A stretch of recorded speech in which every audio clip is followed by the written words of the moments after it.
Cada día echamos un vistazo fugaz a nuestro reflejo en el espejo, sin detenernos a pensar en el increíble recorrido que han hecho los materiales para que este objeto llegara a nuestro hogar. ¿Sabías que detrás de tu espejo se esconde una historia que comenzó en las profundidades de las minas mexicanas en el siglo XVI? ¿Cómo el mineral gris oscuro llamado acantita se transforma en plata pura y luego en una superficie reflectante que nos permite vernos a nosotros mismos? En México, el país que produce más plata que cualquier otro y que representa alrededor del 20% de la oferta mundial, se encuentra la mina de plata más grande del mundo, ubicada en una región árida. Desde que comenzaron las excavaciones, en 1566, en la mina de Proaño se han extraído 30.000 toneladas de plata. Incluso después de tantos años, la mina sigue produciendo más de 1 millón de kilogramos de plata al año.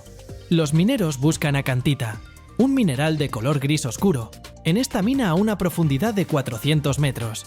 Para completar el complejo y posiblemente peligroso proceso de extracción de la acantita, los trabajadores deben emprender un viaje arduo hacia los sitios de extracción. Las condiciones extremadamente calurosas y húmedas, junto con los sistemas de túneles mojados, hacen que este trabajo sea muy difícil. A lo largo de 15 kilómetros, a diferentes profundidades, se encuentran los yacimientos de plata. Para extraer continuamente el mineral de estas fuentes, los trabajadores deben abrir nuevos túneles de 3.000 metros cada mes. Para cortar estos pasajes en la roca, se utiliza una gran máquina con una enorme cabeza rotatoria de corte.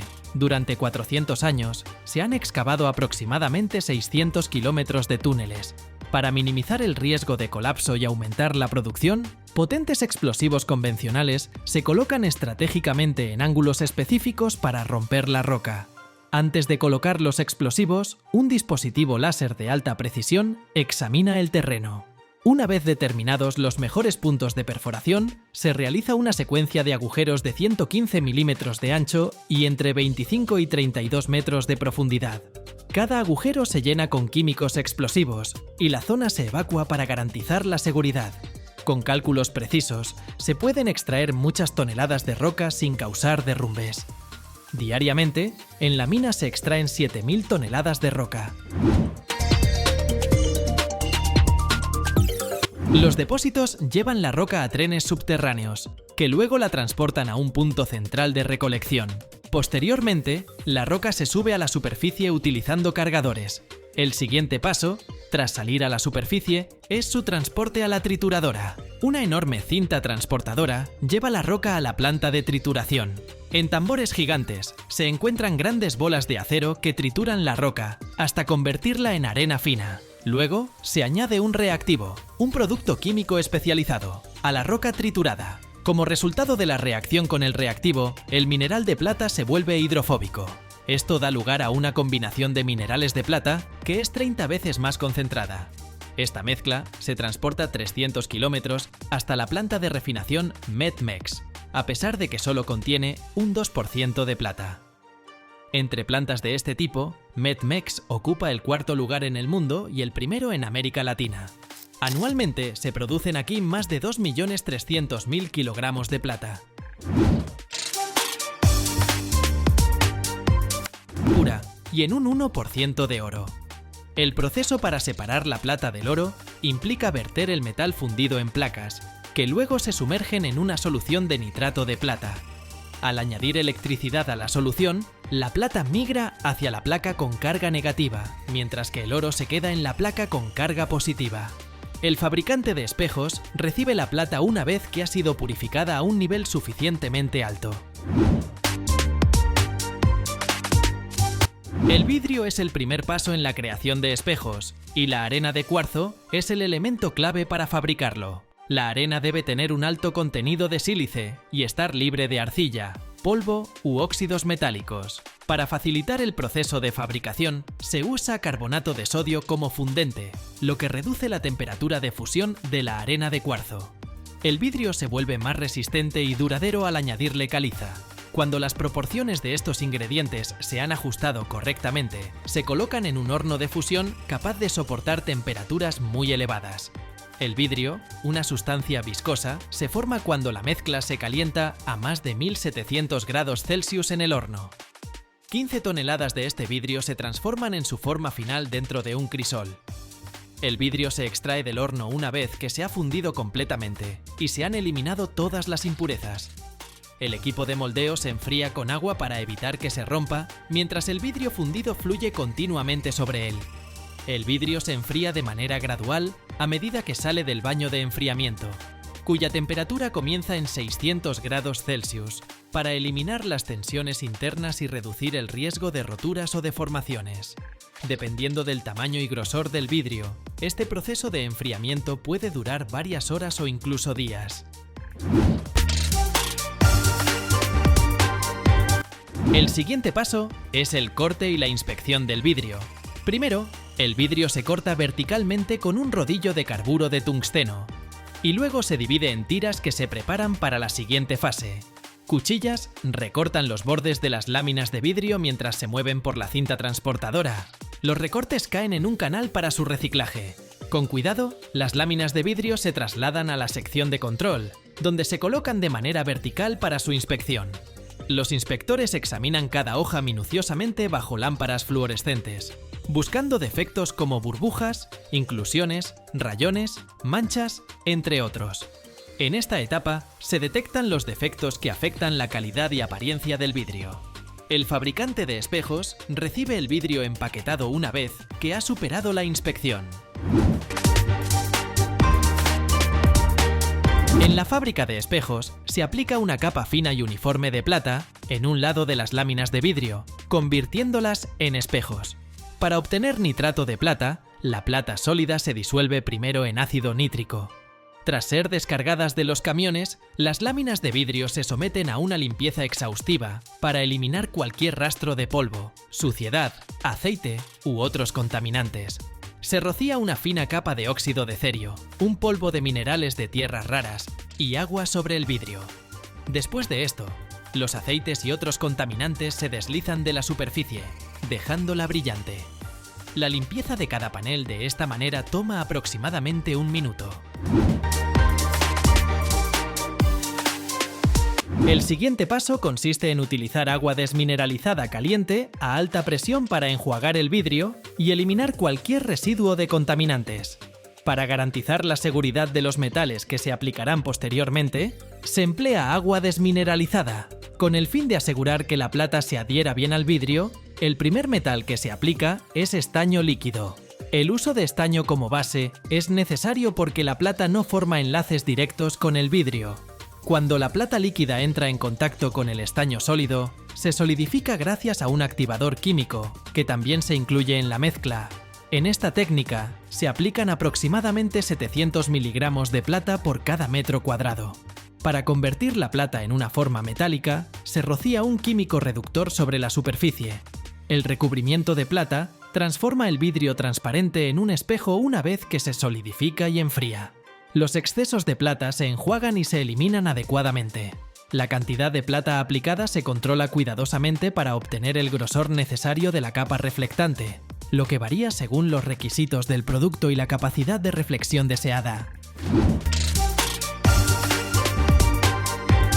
El recubrimiento de plata se protege con dos capas de pintura aplicadas en la parte posterior del espejo.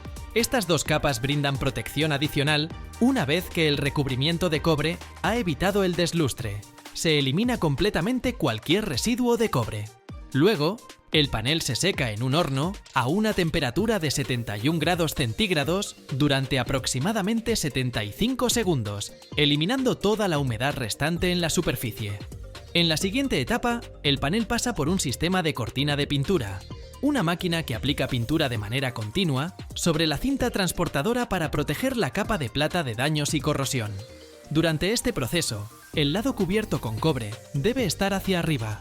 La capa de plata se recubre y protege de los elementos externos con una capa de pintura, generalmente de color gris, que le da opacidad. Por último, el espejo pintado se hornea a una temperatura de 99 grados centígrados durante exactamente 1 minuto y 45 segundos, tiempo suficiente para que la pintura se seque. El siguiente paso es la aplicación de una segunda capa de pintura, esta vez en un tono diferente. El tiempo de secado de esta capa es el doble que el de la primera, a una temperatura de 118 grados centígrados. Para eliminar los residuos de metal del espejo, se utiliza un baño ácido. Finalmente, el espejo se coloca en posición vertical para que, durante la inspección, se puedan eliminar todos los defectos, incluidos los posibles burbujas. Luego, las placas de espejo se cortan y moldean de acuerdo con las especificaciones, utilizando una máquina de corte controlada por computadora. Para pulir los espejos, se emplea un disco metálico de carburo de alta resistencia. Para crear un espejo esférico, la máquina dibuja cuadrados en la placa, utilizando herramientas especiales y, a partir de esos cuadrados, traza los círculos. Los operarios primero separan los cuadrados y luego proceden a recortar los círculos. Los espejos se embalan con extremo cuidado para garantizar su integridad durante el transporte y la manipulación después de que se han completado el corte y el pulido.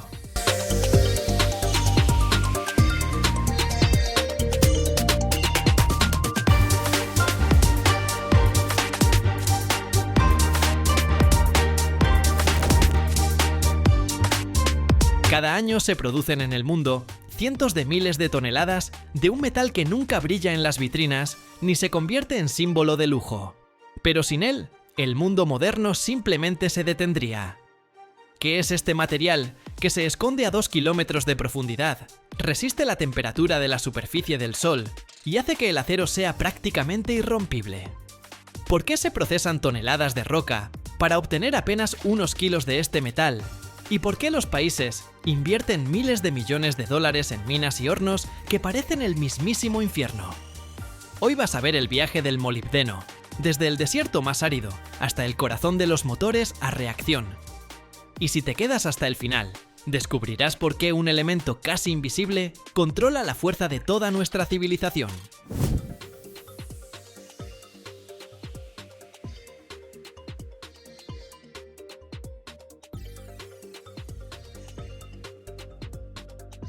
El molibdeno no se encuentra en estado puro.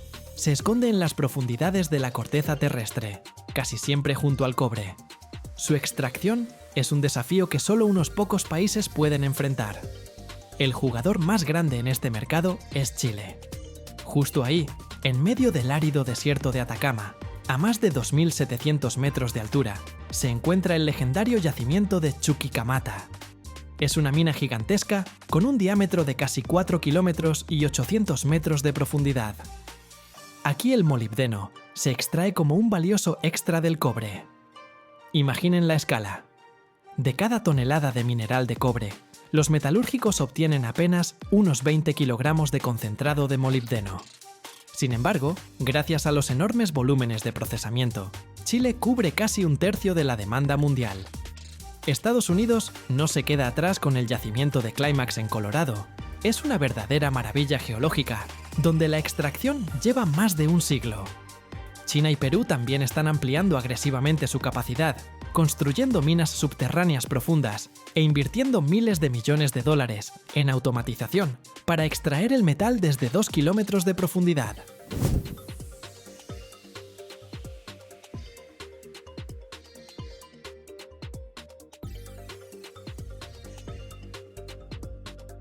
El camino del molibdeno, desde un trozo de roca hasta un brillante lingote, es un proceso duro y ruidoso.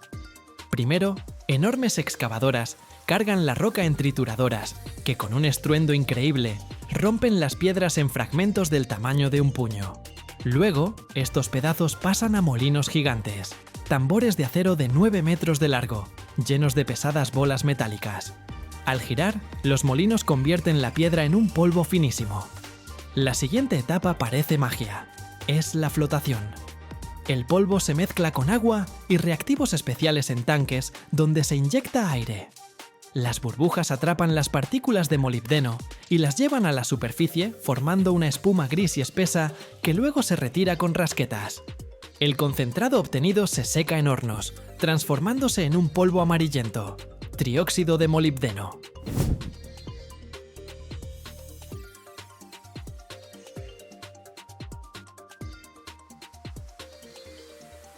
Para fundir el molibdeno, se usan hornos de arco eléctrico gigantes. Son estructuras masivas donde reina una atmósfera de infierno al rojo vivo. El elemento clave aquí son los electrodos de grafito, pilares de carbono de 1 metro de espesor que se bajan hasta la carga. Cuando se les aplica un voltaje brutal, surge un arco eléctrico cegador entre el electrodo y el metal. La temperatura en el epicentro de ese arco alcanza casi 6000 grados Celsius. Un calor comparable solo al de la superficie del Sol. En ese caos de fuego, entre el rugido incesante de las descargas eléctricas y las nubes de chispas al rojo vivo, ocurre un ritual metalúrgico. El óxido de molibdeno se mezcla con hierro y, bajo la acción del plasma, se funden en una sola masa líquida y monolítica. El espectáculo es hipnótico. El metal líquido hierve como lava en la boca de un volcán, y su resplandor es tan brutal que ni las gafas más oscuras de los operarios logran frenarlo.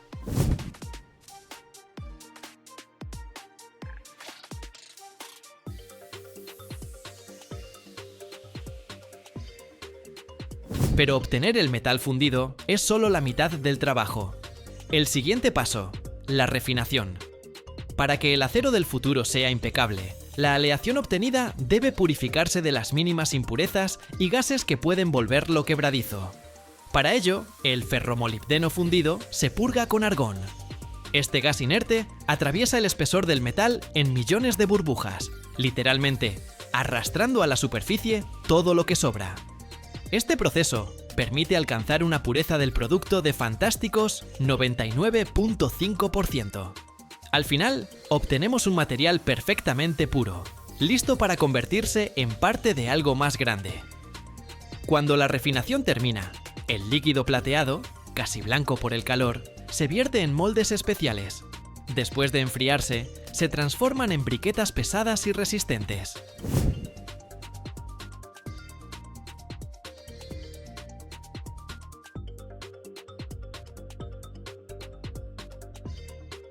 Cada uno de estos briquetes es un verdadero tesoro. No es solo metal, es energía acumulada de miles de kilovatios hora y el trabajo de muchos especialistas. Estos briquetes se empacan en barriles resistentes y emprenden un largo viaje por todo el mundo, hacia las acerías más grandes de Europa, Asia y América. En las plantas siderúrgicas, estos briquetes esperan su misión final. En gigantescos convertidores, donde hierven 200 toneladas de hierro fundido, el ferromolibdeno se convierte en ese ingrediente secreto. En cuanto el briquete frío toca el metal líquido, se disuelve al instante, creando enlaces especiales de carburo a nivel molecular. El molibdeno actúa como un pegamento invisible y al mismo tiempo como una armadura. Hace que la estructura del acero sea absolutamente homogénea.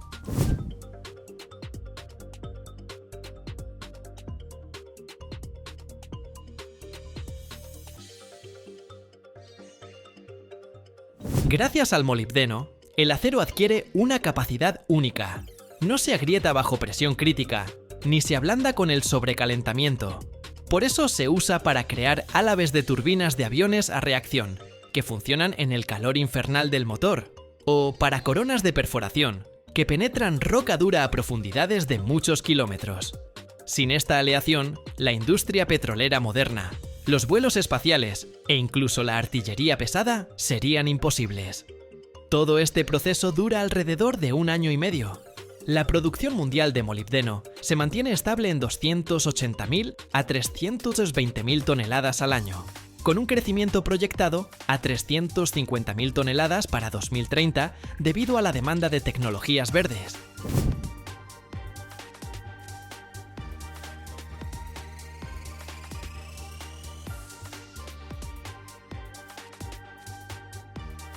Chile lidera con un 28 a 32%, seguido por China con 22 a 25%, es decir, alrededor de 75.000 toneladas. Estados Unidos extrae del 14 al 16%, eso es cerca de 45.000 toneladas. Perú tiene del 9 al 11%. El molibdeno es más resistente que el titanio en aleaciones y soporta una temperatura de fusión de 2623 grados. Pero ¿saben qué? El tungsteno aguanta aún más calor.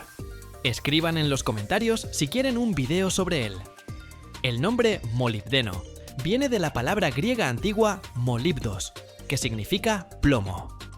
Los antiguos griegos fueron los primeros en notar un extraño mineral negro que se parecía al plomo por su peso y brillo, pero que no se fundía como un metal, ni servía para hacer herramientas. Lo confundían con grafito. Ambos minerales tienen un brillo plateado, estructura laminar y son blandos, dejando una marca negra sobre papel o piedra.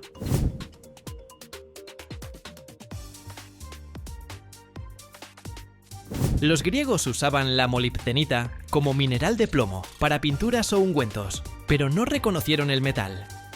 El primer estudio científico ocurrió en el siglo XVII, cuando el sueco Johan Melin describió la molibdena como una sustancia separada. 1778.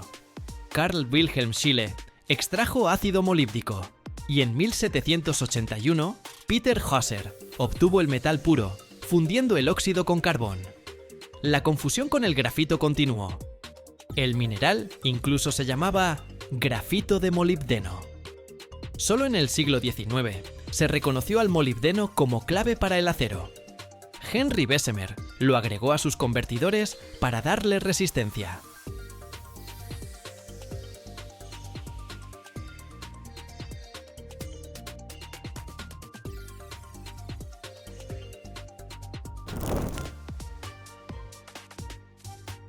Cada año en el mundo se crean materiales que parecen frágiles, pero detienen balas, resisten temperaturas infernales y sobreviven al espacio. Y el más peligroso de todos, nació como una taza de té. ¿Cómo fue posible que la delicada porcelana china de la secreta capital de la cerámica se convirtiera en armadura para soldados y corazón de motores a reacción? ¿Por qué una sustancia que se rompe al caer pulveriza una bala en milésimas de segundo? Hay un mecanismo oculto del que no hablan en museos ni tiendas. Mira este video hasta el final y descubrirás la sorprendente verdad sobre la cerámica que está cambiando guerras, aviación y el concepto mismo de resistencia.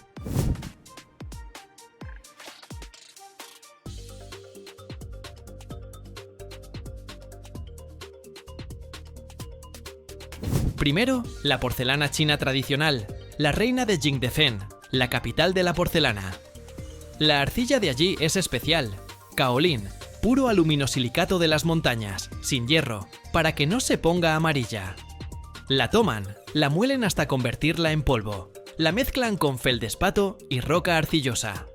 La mezcla, 50% de kaolín, 25% de feldespato, 25% de cuarzo, se muele en agua hasta que quede como crema.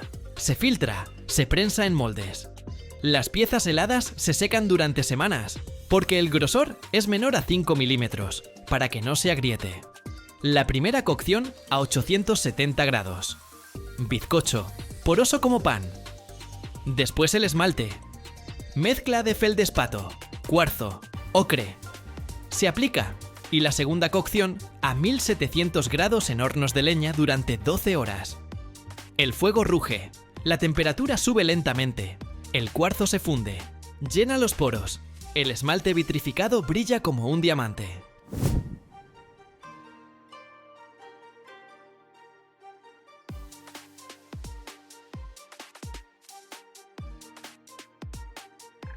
El resultado es una vajilla fina, translúcida, que tintinea como el cristal y resiste agua hirviendo durante 100 años sin agrietarse.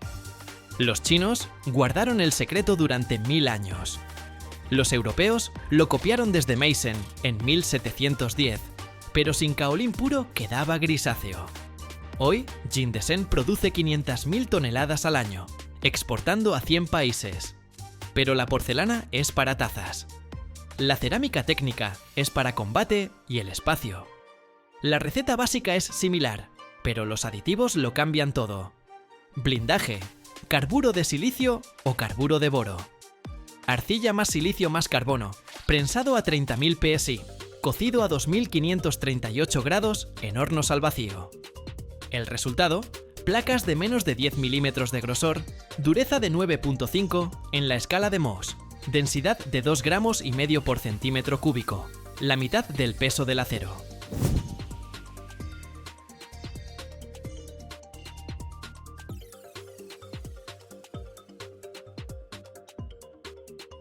Las balas se detienen así.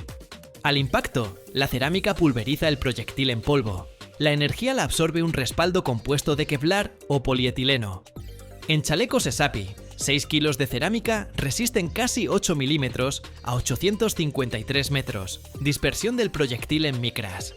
El ejército estadounidense compra 2 millones de placas al año. Cuestan $300 cada una, pero salvan vidas. Para motores, cerámica de circonio o nitruro de silicio. Aquí una turbina de jet, gases a 1640 grados Celsius, álabes girando a 50.000 revoluciones por minuto. El metal se derrite, la cerámica no, conductividad térmica 2 veces menor, oxidación mínima. Producción: polvo de circonio estabilizado con itrio, granulado, prensado, sinterizado a alta temperatura, con 30% de contracción. Sale un monolito sin costuras. En algunos motores, álabes cerámicos pesan 30% menos, duran más.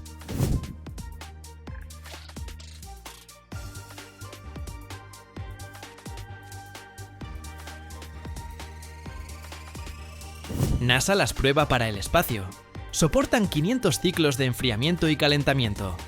O el carburo de silicio para bombas, corrosión cero en ácidos, desgaste 50 veces menor que el acero.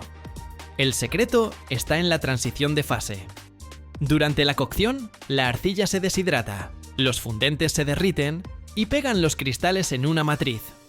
Los aditivos, óxidos de aluminio para dureza, magnesio para plasticidad, hacen el resto. La impresión 3D ahora moldea formas complejas. Para prótesis o protección térmica de SpaceX, el punto débil, su fragilidad. Si se cae, se rompe. Pero el refuerzo con fibras la convierte en algo parecido a la fibra de vidrio. China lidera el mercado. 70% del kaolín mundial. Exportaciones de 10.000 millones de dólares. Europa tiene a Ceramtec, Kyocera. Dato curioso. La primera cinta cerámica para ametralladora de los años 40 detenía casi 13 milímetros, pero era pesada. Hoy en día, los escudos son ultraligeros.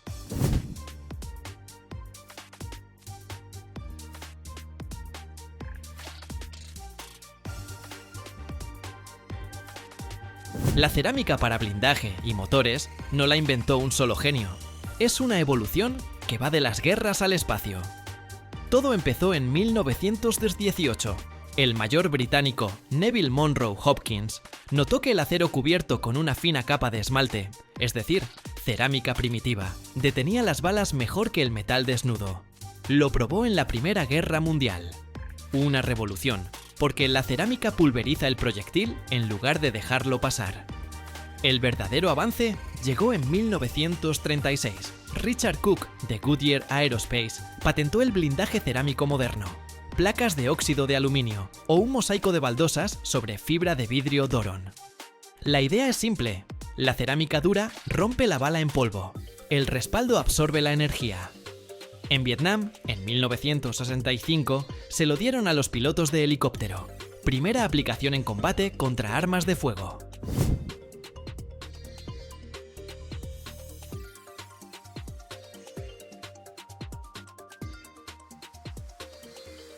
El ejército estadounidense evolucionó hacia las placas ESAPI, carburo de boro, la mitad del peso del acero.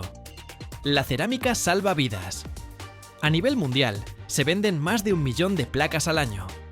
Cada una es carburo de silicio o boro, 6 kilos en el chaleco. La bala llega, la cerámica se agrieta, pero el Kevlar absorbe la energía. El soldado sobrevive. ¿Y si te dijera que el zafiro también es cerámica? Zafiro sintético, pero igual. Polvo finísimo de óxido de aluminio, el mismo del corindón con el que se pulen diamantes. Con eso fabrican zafiro sintético, no una joya, sino un vidrio ultra resistente para miras y blindajes. El proceso es como hornear una galleta súper dura a temperaturas infernales. Primero se tamiza el polvo puro, se mezcla con 0,1% de magnesia para estabilidad. Después viene la clave: el método Quirópulos o Sokralski.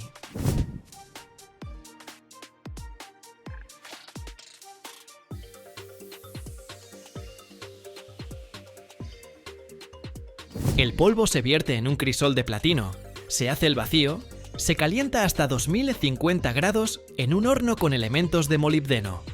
La temperatura sube lentamente, de 3 a 5 días, hasta que se derrite en lava transparente.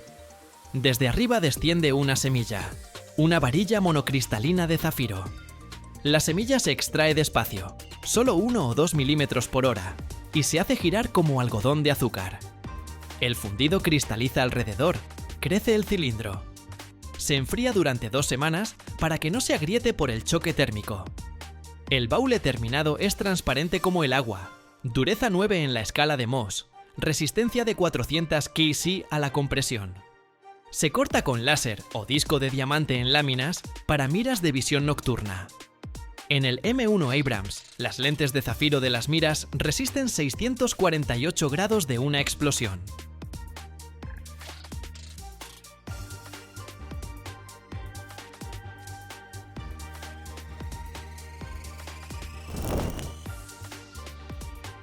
Cada año en el mundo, la humanidad extrae más de 300.000 toneladas de estaño, un metal que cambió la historia tanto como la llegada de la electricidad o Internet. Imagina esto, apenas unos gramos de este metal dentro de tu teléfono mantienen unidos miles de contactos microscópicos. Y ahora imagina que sin el estaño, la edad de bronce nunca habría existido. Pero hay un secreto que la industria oculta cuidadosamente. Mira hasta el final y descubrirás un dato sobre el estaño que cambiará por completo tu visión de la electrónica moderna.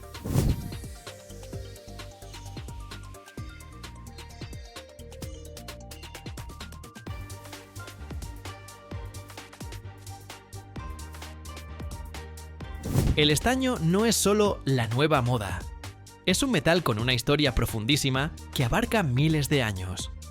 Su descubrimiento fue una verdadera revolución que cambió para siempre el rumbo de la civilización humana, dando inicio a la llamada Edad de Bronce. Imagínense esto: los antiguos maestros aprendieron a extraer cobre y hacer herramientas con él. Pero el cobre era blando, y entonces, ya sea por accidente o por experimentación, descubrieron que si agregaban un poco de otro metal desconocido en ese momento, el estaño, a ese cobre fundido, la aleación se volvía increíblemente fuerte, dura, más fácil de moldear y mantenía mejor el filo. Ese metal era el estaño. La aleación de cobre con estaño recibió el nombre de bronce. Espadas de bronce, escudos, herramientas, adornos. Todo esto de repente estuvo disponible, dándole a las civilizaciones antiguas una enorme ventaja. Fue un verdadero salto tecnológico que transformó las guerras, la agricultura y el arte.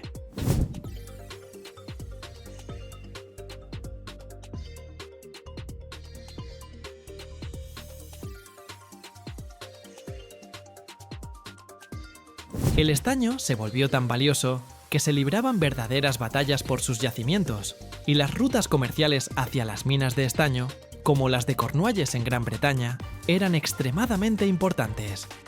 Con el paso de los siglos, el estaño siguió siendo valioso. Se usaba como recubrimiento para otros metales, para protegerlos de la corrosión.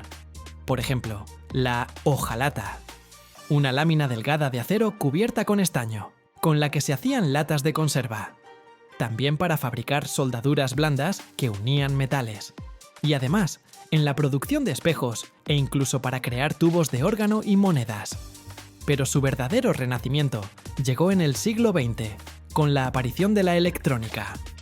Más del 50% de todo el consumo mundial de estaño corresponde precisamente a esta industria.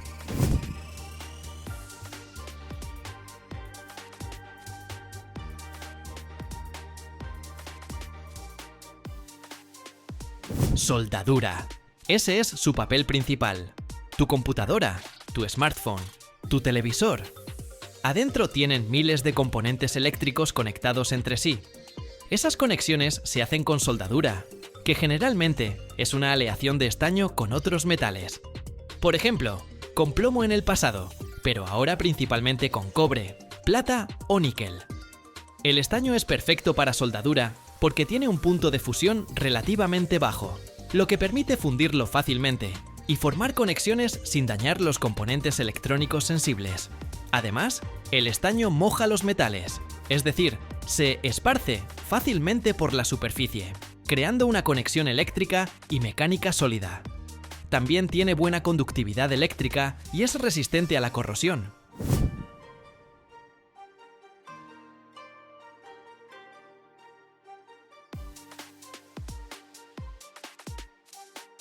La electrónica moderna utiliza las llamadas soldaduras sin plomo, lo cual es un gran avance para la ecología. El estaño en estas aleaciones es el componente principal. Sin conexiones de soldadura confiables, toda la compleja arquitectura de los microchips simplemente se desmoronaría, y tu dispositivo se convertiría en un montón de partes inútiles.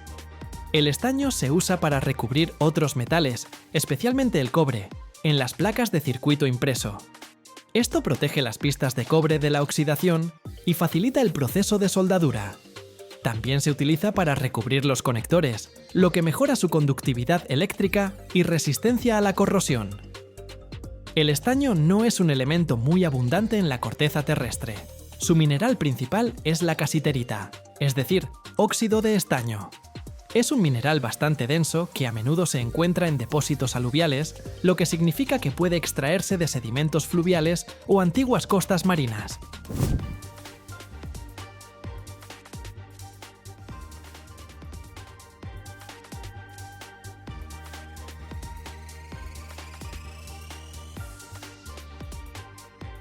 Más del 70% de la producción mundial de estaño se concentra en 4 países del sudeste asiático y Sudamérica: China, Indonesia, Myanmar y Perú.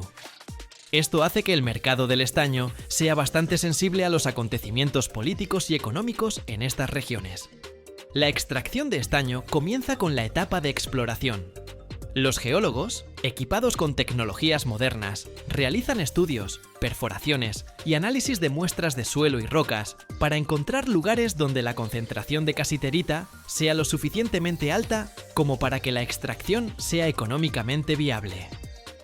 Una vez identificado el yacimiento, comienza su explotación, que puede seguir 2 caminos principales, dependiendo del tipo de yacimiento. El primer y más común método de extracción de estaño es a partir de depósitos aluviales. Imaginen esto: durante millones de años, la casiterita, arrastrada de las rocas madre por el agua y la erosión, se fue acumulando en lechos de ríos, fondos de lagos o en antiguas costas marinas.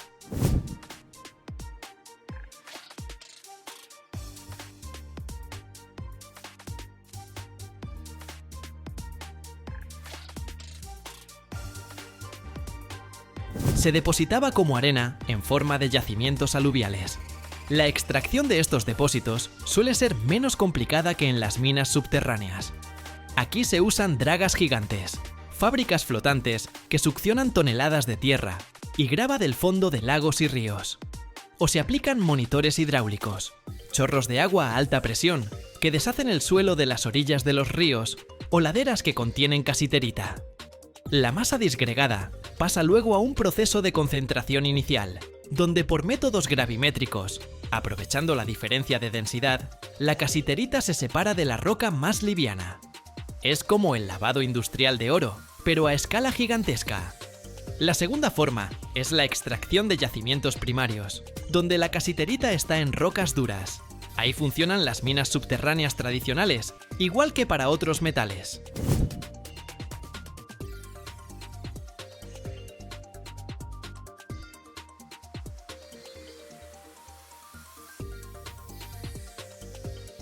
Los mineros perforan túneles y agujeros en la roca, usan explosivos para romper la veta de mineral, y luego las cargadoras recogen el mineral y lo transportan a la superficie.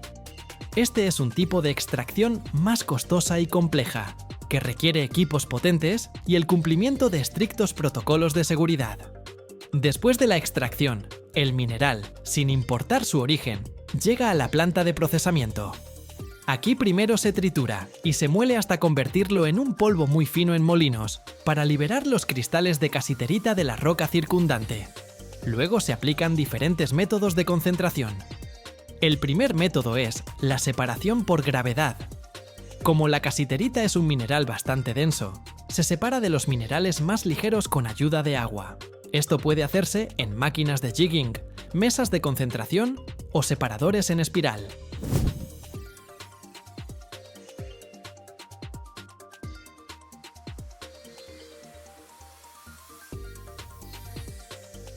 El segundo método es la flotación. A veces, para enriquecer aún más el material o separar la casiterita de otros minerales, se usa la flotación, donde la casiterita se adhiere selectivamente a burbujas de aire y sube a la superficie en forma de espuma. Como resultado de todos estos procesos, se obtiene un concentrado de estaño que ya contiene más del 50% de casiterita, o incluso más. Este concentrado pasa luego a la planta metalúrgica para obtener estaño metálico puro. Aquí, el concentrado, que es óxido de estaño, se mezcla con carbón, que actúa como reductor, y con fundentes. Los fundentes son sustancias que ayudan a separar las impurezas. Esta mezcla se calienta en hornos especiales a altas temperaturas, normalmente alrededor de 1300 grados Celsius. A estas temperaturas, el carbono captura el oxígeno del óxido de estaño, liberando estaño metálico puro, que se funde y fluye hacia el fondo del horno.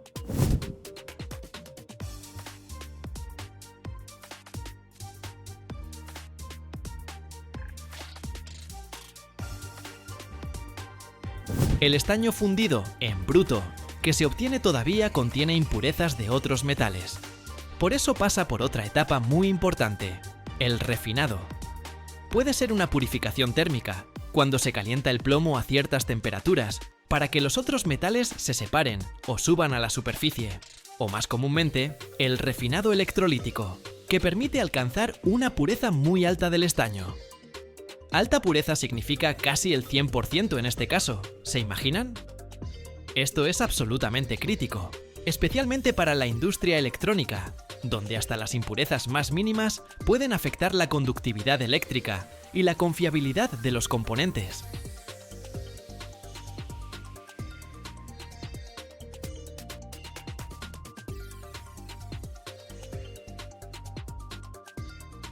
Cada año, el mundo extrae más de 13 millones de toneladas de zinc, un metal que la mayoría de las personas nunca ha visto, pero que todos los días salva nuestros puentes, techos y automóviles de la corrosión.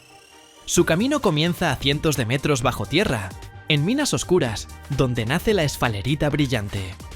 Luego vienen los hornos con calor de 1000 grados, vapor que se convierte en metal, y fábricas donde el acero recibe su escudo protector. Pero hay algo de lo que nadie habla. Si miras hasta el final, descubrirás si China realmente controla todo el mercado mundial de zinc. ¿Y qué pasaría si de repente se detuviera? El zinc es un metal que rara vez se ve en su forma pura, pero que cada día salva a otros metales de la oxidación. Su camino comienza muy por debajo de la tierra, en minas oscuras, donde personas y máquinas extraen el mineral que contiene este elemento plateado y blanco. En las profundidades de la tierra, el zinc se encuentra más frecuentemente en forma de esfalerita, un mineral brillante con tonos negros, marrones o amarillos. Las minas donde se extrae parecen un complejo sistema de túneles y galerías. A cientos de metros bajo la superficie, operan equipos de perforación que penetran la roca, mientras cargas explosivas separan los bloques de mineral del macizo. Luego, el mineral se carga en vagonetas o cintas transportadoras que lo llevan hasta los ascensores de la mina. El espacio subterráneo se llena con el estruendo de las máquinas, el olor del aceite lubricante y el polvo que se asienta en los cascos de los mineros. Aquí, cada movimiento está perfeccionado por años de práctica, desde la perforación hasta el transporte, desde la ventilación hasta la seguridad. En la superficie, el mineral se tritura en quebradoras, convirtiendo los grandes trozos en fracciones pequeñas. Luego se envía a las máquinas de flotación. En estos tanques, llenos de agua y reactivos, los minerales se separan. La esfalerita de zinc flota en forma de espuma, mientras que la roca no deseada se asienta en el fondo. Así se obtiene el concentrado, un material en el que el contenido de zinc es significativamente mayor que en el mineral original. El concentrado se seca y se prepara para la etapa principal, la evaporación. En hornos especiales se calienta a temperaturas superiores a 1000 grados. Bajo estas condiciones, el zinc pasa a estado gaseoso.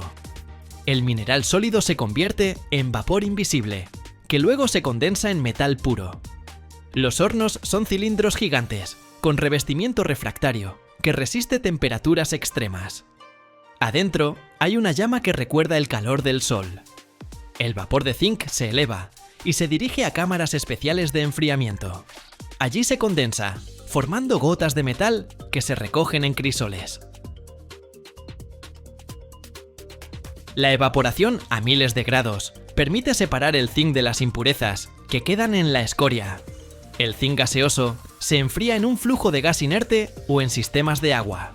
Se transforma en pequeños gránulos metálicos o lingotes, listos para su posterior procesamiento. Para obtener metal de alta calidad, el zinc se purifica adicionalmente. Se utiliza electrólisis. Una solución de sales de zinc se pasa a través de corriente eléctrica y en los cátodos se deposita zinc casi puro. Este método permite alcanzar una pureza superior al 99,9%. El metal obtenido se envía a fábricas, donde su misión principal es la protección. El zinc se aplica al acero mediante el método de galvanizado en caliente. Los productos se sumergen en metal fundido y en la superficie se forma una capa delgada pero resistente. Precisamente, esta capa protege puentes, tuberías, automóviles y techos de la corrosión. Esta capa actúa como una barrera entre el acero y el ambiente, impidiendo que la humedad y el oxígeno penetren al interior. Incluso si la superficie se daña, el zinc continúa protegiendo el acero gracias a su actividad electroquímica. Se sacrifica a sí mismo, corroyéndose primero, y de esta manera preserva el metal base. Antes de sumergir los productos de acero en zinc fundido, es necesario prepararlos cuidadosamente. El proceso de limpieza consta de varias etapas. Primero, la superficie se limpia mecánicamente de impurezas gruesas, restos de tierra, grasa u óxido. Para esto se utilizan cepillos, materiales abrasivos o chorreado de arena, que remueve la capa superior de óxidos y deja la superficie uniforme. Luego, los productos se sumergen en soluciones ácidas especiales. Esto se llama decapado. Más comúnmente, se utilizan soluciones de ácido clorhídrico o sulfúrico, que disuelven las películas de óxido y los restos de corrosión. Después del decapado, los productos se enjuagan con agua para eliminar los residuos de ácido. La siguiente etapa es el fluxado. Las piezas se sumergen en una solución de sales, por ejemplo, cloruros de amonio y zinc, que crea una película delgada sobre la superficie. Esta película evita la formación de nuevos óxidos antes de la inmersión en el baño de zinc fundido y asegura una mejor adhesión del recubrimiento al acero. Solo después de esto, las piezas se sumergen en el baño de zinc fundido, cuya temperatura supera los 450 grados. El metal cubre la superficie de manera uniforme, formando una capa protectora que puede durar décadas. China sigue siendo el mayor productor de zinc del mundo. En 2025, su producción creció un 3,8%, después de la caída en 2024. Esto significa que el país continúa manteniendo un papel clave en el mercado global, aunque se espera que el mercado mundial general se desacelere. Es decir, China sigue siendo el principal impulsor del mercado mundial, ya que son sus fluctuaciones productivas las que más impactan los indicadores globales. Para el mercado mundial, esto significa que cualquier cambio en la producción china puede provocar escasez o excedente de zinc, afectando los precios y la disponibilidad del metal para la industria. ¿Cuál podría ser la salida? ¿Tal vez Australia pueda reemplazar a China? Australia por sí sola no aguantará el déficit global de zinc si China reduce bruscamente la oferta. Su capacidad es significativa, pero limitada, y actualmente está reduciéndose parcialmente. Es más probable que el mercado se equilibre con varios países juntos, no solo Australia. La fundición clave Nyrstar en Hobart tiene una capacidad proyectada de alrededor de 260.000 toneladas al año, pero la compañía anunció una reducción de producción de casi 25% debido al deterioro de las condiciones del mercado y pérdidas financieras. Esto reduce directamente la capacidad de Australia para aumentar rápidamente la oferta en caso de déficit. Según las estimaciones de ILCCSG, en los próximos años, la producción de zinc superará la demanda. Es decir, se espera más bien un superávit que un déficit. Esto significa que incluso con las fluctuaciones en China, el mercado tiene un margen de estabilidad gracias al crecimiento en otros países. El zinc es un metal que al mismo tiempo es un protector industrial y un elemento vital para el ser humano. Su historia se remonta a la antigüedad. Los maestros indios, hace más de 2000 años, ya sabían obtener zinc del mineral. En la industria, es el protagonista principal del proceso de galvanización. Una capa delgada de este metal salva al acero de la oxidación, prolongando la vida de puentes, automóviles y techos. El zinc también se utiliza en baterías, aleaciones e incluso en pirotecnia, donde sus sales dan a la llama un color azul verdoso. Pero no menos importante es su papel en la biología. El zinc es necesario para el funcionamiento del sistema inmunológico, la cicatrización de heridas y la formación del gusto y el olfato. Se encuentra principalmente en la carne, los mariscos y las semillas, aunque las fuentes vegetales se absorben peor. La deficiencia de zinc puede llevar al debilitamiento del organismo y el exceso puede causar problemas digestivos. Así, el zinc es un participante discreto pero indispensable tanto en los procesos técnicos como en la vida humana. Cada segundo en el mundo se producen más de 2 toneladas de silicio metálico, un material sin el cual no existirían ni los smartphones, ni los paneles solares, ni la metalurgia moderna. Pero lo más impresionante es otra cosa. Todo esto comienza con arena común. Imagínate, arena de cuarzo suave al tacto, se transforma en metal, calentado a 1500 grados, que fluye como lava. ¿Cómo sucede exactamente esto? ¿Y cuál es el secreto principal de este proceso, del que ni siquiera hablan en las fábricas? Mira hasta el final, porque la etapa final revelará un hecho que cambiará para siempre tu percepción sobre la industria moderna.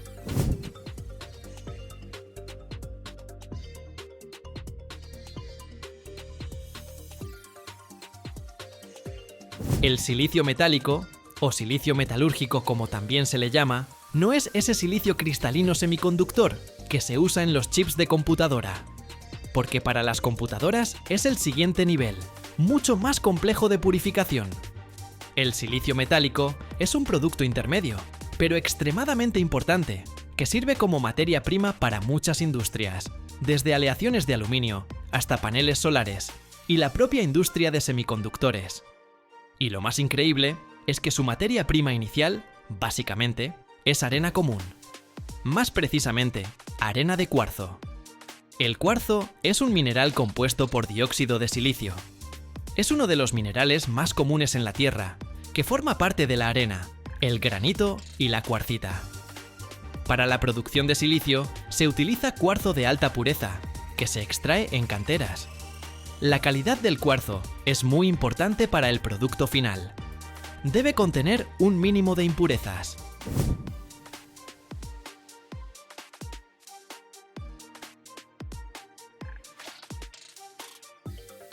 Después de que el cuarzo de alta calidad, que es la base para el futuro silicio, se extrae de las entrañas de la Tierra en canteras, su camino hacia la transformación apenas comienza. Primero, los grandes bloques de cuarzo se dirigen a la trituración. Trituradoras gigantes, con un estruendo poderoso, convierten los trozos masivos en fracciones más pequeñas, que son más fáciles de procesar. Luego viene el proceso de lavado. Esto es críticamente importante porque el cuarzo de la cantera puede estar contaminado con arcilla, tierra u otros minerales. Agua a alta presión elimina todas las impurezas superficiales, dejando partículas limpias de cuarzo. Y finalmente, la clasificación. Mediante cribas con diferentes tamaños de malla y otros métodos, el cuarzo triturado y lavado se separa en fracciones uniformes por tamaño. Esto permite asegurar una velocidad óptima de reacción en el horno y minimizar la cantidad de impurezas que podrían afectar la pureza del silicio metálico final.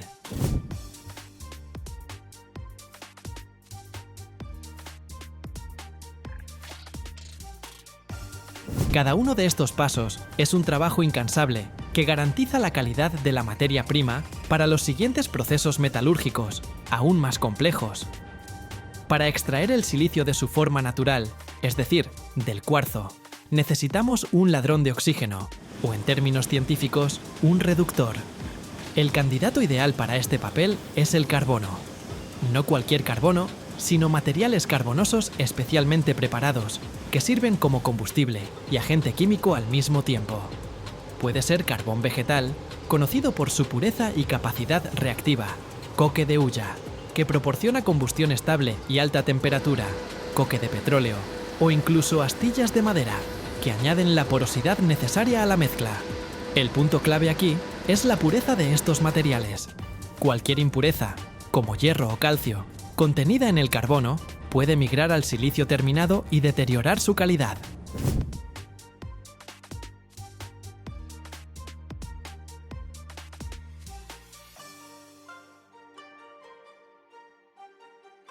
El principio de la reacción es bastante simple, pero poderoso.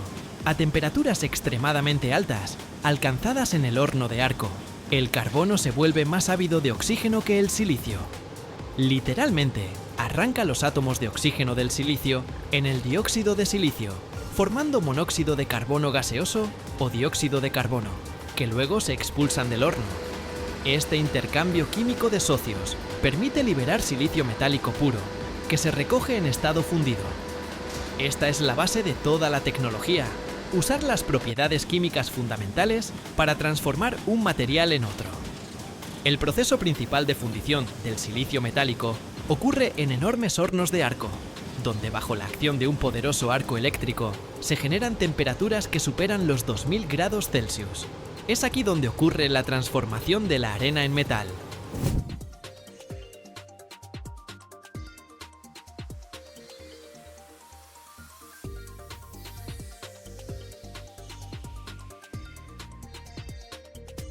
El corazón de esta operación es la carga continua del horno.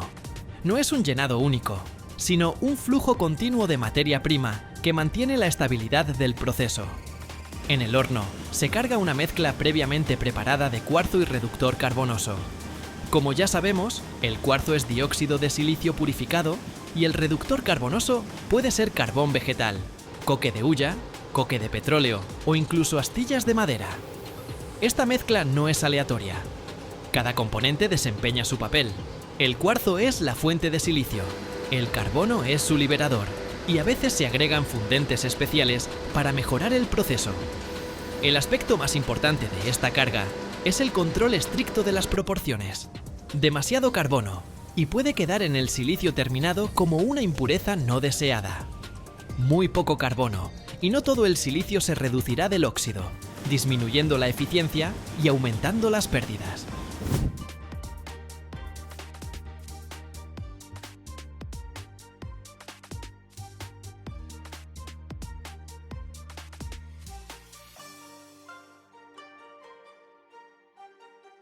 Los metalúrgicos y los sistemas informáticos monitorean constantemente la composición química de la mezcla y ajustan el suministro de materiales para asegurar la estequiometría óptima de la reacción.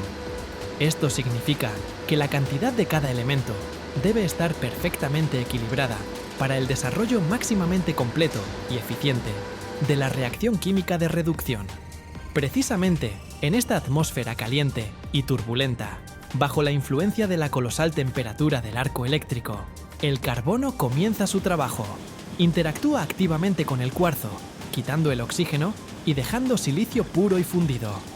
Cuando el proceso de reducción del cuarzo con carbono se completa exitosamente y en el fondo del horno de Arco se ha acumulado una cantidad suficiente de silicio metálico fundido, llega uno de los momentos más espectaculares de la producción: la colada del metal. Esto no es simplemente abrir una llave, es una operación controlada que requiere maestría y precaución.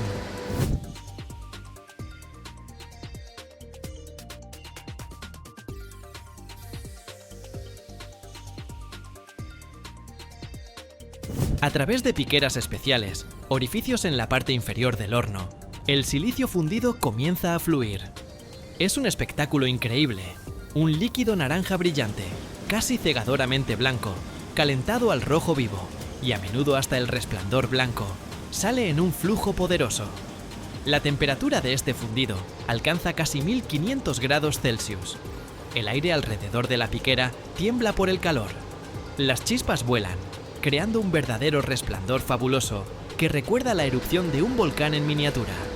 Los metalúrgicos, protegidos con trajes especiales y gafas, controlan cuidadosamente el proceso, dirigiendo el flujo al canal correcto.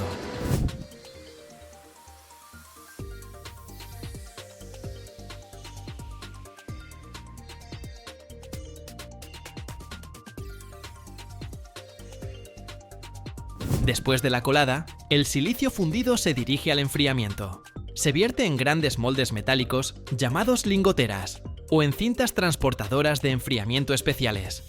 Estos moldes pueden ser estacionarios o móviles, permitiendo formar enormes lingotes o placas. Durante el enfriamiento, que puede durar desde varias horas hasta un día, el metal líquido gradualmente se solidifica, transformándose en un bloque monolítico de silicio metálico gris. No es un proceso instantáneo.